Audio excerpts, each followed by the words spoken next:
Saya akan mempresentasikan tentang strategi mengatasi berbagai ancaman terhadap tipe Lexosbut-Hankam. Seperti yang diungkapkan pada sebelumnya, bahwa globalisasi telah berpengaruh kepada semua bidang kehidupan, baik dalam bidang ideologi, politik, ekonomi, sosial budaya, serta pertahanan dan keamanan. Jadi bangsa Indonesia harus mempunyai sikap yang tegas terhadap segala pengaruh negatif yang datang dari luar, sebagai wujud dari globalisasi. Nah, kalau dampak yang positif kita harus bisa menerima karena demi kemajuan bangsa kita. Sedangkan bagi dampak yang negatif, bangsa Indonesia itu harus bersikap tegas untuk menolak karena tidak sesuai dengan kepribadian bangsa kita. 1. Strategi mengatasi ancaman di bidang ideologi dan politik. Ada 4 hal yang harus dikedepankan oleh globalisasi dalam bidang ideologi dan politik, yaitu demokratisasi, kebebasan, keterbukaan, dan hak asasi manusia. Keempat hal tersebut oleh negara-negara adidaya yaitu Amerika Serikat dan sekutunya dijadikan standar atau acuan bagi negara-negara lainnya yang tergolong sebagai negara berkembang. Acuan tersebut dibuat berdasarkan kepentingan negara adidaya tersebut, tidak berdasarkan kondisi negara yang bersangkutan. Jadi tidak jarang jika suatu negara tidak mengedepankan 4 hal tersebut dalam kehidupan politik di negaranya, maka negara tersebut akan dianggap sebagai musuh bersama. Bahkan lebih menyedihkannya lagi dianggap sebagai teroris dunia serta diberikan sanksi berupa embargo dalam segala hal yang menyebabkan timbulnya kesengsaraan seperti kelaparan, konflik, dan sebagainya. Di sisi lain, isu demokrasi pada saat ini benar-benar mempengaruhi kehidupan berbangsa dan bernegara. Segala peristiwa selalu dikaitkan dengan demokratisasi. Akan tetapi, demokrasi yang diusung adalah demokrasi yang dikehendaki oleh negara-negara adidaya dan digunakan untuk menekan bahkan menyerang negara-negara berkembang yang bukan sekutunya. Jadi nanti akan mengakibatkan selalu terjadi konflik yang pada akhirnya mengarah pada pertikaian antar negara. Indonesia sebagai negara yang menganut paham demokrasi Pancasila harus mampu menumbuhkan pemerintahan yang kuat, mandiri, dan tahan uji, serta mampu mengelola konflik kepentingan. Pengelolaan konflik kepentingan dilakukan dengan tetap memperteguh wawasan kebangsaan yang berlandaskan Bhinneka Tunggal Ika. Bangsa Indonesia harus menunjukkan eksistensinya sebagai negara yang kuat dan mandiri, namun tidak meninggalkan kemitraan dan kerjasama dengan negara lain dalam hubungannya yang seimbang, saling menguntungkan, saling menghormati, dan saling menghargai hakim dan kewajibannya masing-masing. Nah, bangsa Indonesia kiranya perlu segera mewujudkan hal-hal berikut. 1. Mengembangkan demokrasi politik. 2. Mengaktifkan masyarakat sipil dalam arena politik. 3. Mengadakan reformasi lembaga-lembaga politik agar menjalankan fungsi dan peranannya secara baik dan benar. 4. Memperkuat kepercayaan rakyat dengan cara menegakkan pemerintahan yang bersih dan berwibawa. 5. Menegakkan supremasi hukum. 6. Memperkuat posisi Indonesia dalam kancah politik internasional. Nah, yang kedua adalah strategi mengatasi ancaman di bidang ekonomi. Sistem ekonomi kerakyatan merupakan senjata ampuh untuk melumpuhkan ancaman di bidang ekonomi dan memperkuat kemandirian bangsa kita dalam semua hal. Maka untuk mewujudkan hal tersebut kiranya perlu segera diwujudkan hal-hal di bawah ini.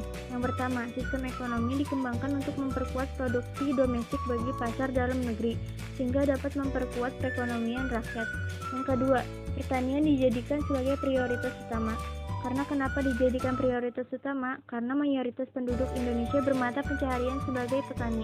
Industri-industri haruslah menggunakan bahan baku dalam negeri sehingga tidak bergantung pada impor dari luar negeri. Sedangkan yang ketiga adalah perekonomian berorientasi pada kesejahteraan rakyat. Artinya apa? Yaitu segala sesuatu yang menguasai hajat hidup seseorang banyak harus terjangkau oleh daya beli masyarakat. Terus yang keempat adalah tidak bergantung pada bahan-bahan multilateral seperti IMF, Bank Dunia, dan WTO. Yang terakhir adalah mempererat kerjasama dengan sesama negara berkembang untuk bersama-sama menghadapi kepentingan negara-negara maju.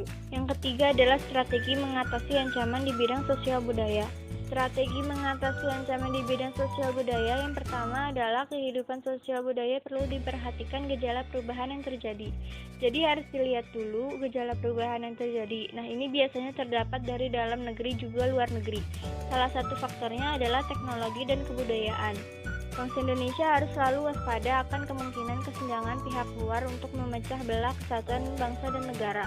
Selain itu, harus berusaha memelihara keseimbangan dan keselarasan fundamental, yaitu keseimbangan antara manusia dengan alam semesta, manusia dengan masyarakat, manusia dengan Tuhan, keseimbangan kemajuan lahir dan kesejahteraan batin. Nah, dengan adanya kesadaran akan perlunya keseimbangan dan keserasian nantinya akan melahirkan toleransi yang sangat tinggi, sehingga menjadi bangsa yang berbineka dan bertekad untuk selalu hidup bersatu. Yang terakhir adalah strategi mengatasi ancaman di bidang pertahanan dan keamanan, di mana strategi mengatasi ancaman di bidang pertahanan dan keamanan bahwasannya ancaman militer akan sangat berbahaya apabila tidak diatasi. Oleh karena itu, harus diterapkan strategi yang tepat untuk mengatasinya. Nah, Undang-Undang Dasar Negara Republik Indonesia tahun 1945 telah mengatur strategi pertahanan dan keamanan bangsa Indonesia dalam mengatasi ancaman militer tersebut, yaitu ada di pasal 30 ayat 1-5 Undang-Undang Dasar Negara Republik Indonesia tahun 1945 menyatakan sebagai berikut. Ayat pertama, setiap warga negara berhak dan wajib ikut serta dalam usaha pertahanan dan keamanan negara. Jadi semua negara atau setiap negara berhak dan wajib ikut serta dalam usaha pertahanan dan keamanan negara. Ayat kedua, pertahanan dan keamanan negara dilaksanakan melalui sistem pertahanan dan keamanan rakyat semesta oleh TNI dan Kepolisian Negara Republik Indonesia sebagai kekuatan utama dan rakyat sebagai kekuatan pendukung. Jadi TNI dan kepolisian itu merupakan kekuatan yang utama, sedangkan rakyat itu sebagai kekuatan pendukung. Ayat ketiga, TNI terdiri atas Angkatan Darat, Angkatan Laut, dan Angkatan Udara sebagai alat negara bertugas mempertahankan, melindungi, dan memelihara keutuhan dan kedaulatan negara. Terus ayat keempat adalah Kepolisian Negara Republik Indonesia sebagai alat negara yang menjaga keamanan dan ketertiban masyarakat bertugas melindungi, mengayomi, melayani masyarakat serta menegakkan hukum. Dan terakhir, ayat kelima adalah susunan dan kedudukan Tentara Nasional Indonesia, Kepolisian Negara Republik Indonesia, hubungan kewenangan Tentara Nasional Indonesia di dalam menjalankan tugasnya, syarat-syarat keikutsertaan warga negara dalam usaha mempertahankan dan keamanan negara serta hal-hal yang terkait dengan pertahanan dan keamanan diatur dengan undang-undang. Globalisasi itu tidak bisa kita hindari.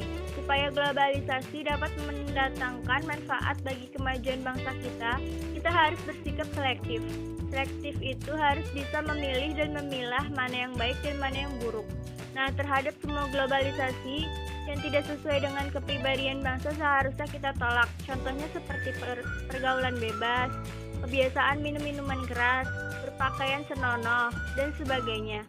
Sebaliknya, pengaruh globalisasi yang sesuai kepribadian bangsa dapat kita terima seperti kerja keras, hemat, disiplin, tanggung jawab, inovatif, kreatif, dan sebagainya.